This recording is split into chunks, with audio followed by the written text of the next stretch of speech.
the people coming out of prison that have been trained in prison to be welders, for example, there's people lining up to hire them if they've got a skill like that that's in high demand. I mean, it's not easy, and we also need to look at changing the laws to make it easier to get a non-disclosure on your record, which essentially means it's not an expungement because prosecutors, law enforcement, judges could still see it. It could be used for enhancement, but it's not something that would show up with employers and apartment complexes when they're trying to rent an apartment.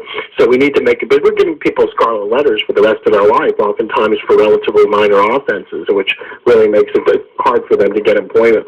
And has that move in Texas been accepted by the general public? Are there any entities fighting that movement?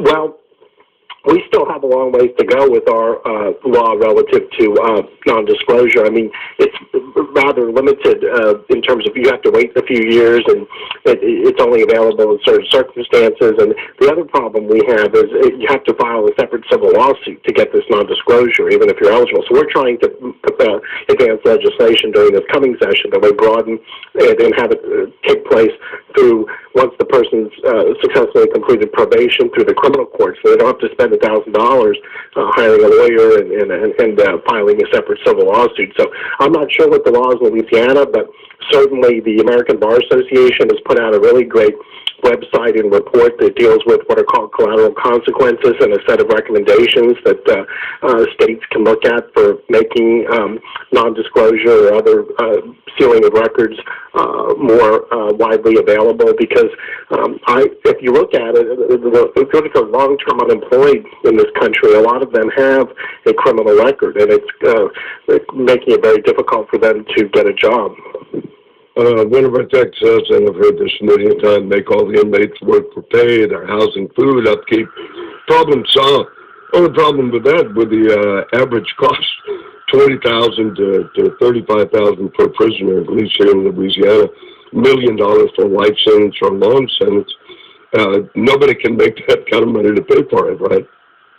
Well, yeah, I mean, there are programs where inmates work. There's called prison industry enhancement, and they get wages from that go towards restitution to the victim if there is one in room and board. But yeah, but what kind of pay are we talking about? Well, it's like $5 or $6. I mean, it's an hour. So I'm going to pay for too much. No, I think it's a good principle and a good program. The reason it's not more widely in place is a lot of labor unions and businesses that see it as competing with them, so they don't like it and they've lobbied against it. So most inmates seem to be working in things like making growing food that is used at the prison. In Texas, they build furniture that's used by state legislators and state employees. So the only problem with that is there aren't a whole lot of jobs available in the private sector in Texas to build furniture when they get out of prison. It's better if they do learn something in prison they can use when they get out. All right, we're thinking about kind of, to me, a strange situation in conservative country. We're against big government. We don't want to pay more taxes, but we're fine with billions of dollars being spent on prison and prisoners while we're cutting education and health care. I don't quite get that reasoning, do you? 260-1870, Texas, 870-870. We'll come back. More question, more information from Mark Levin, Director, Center for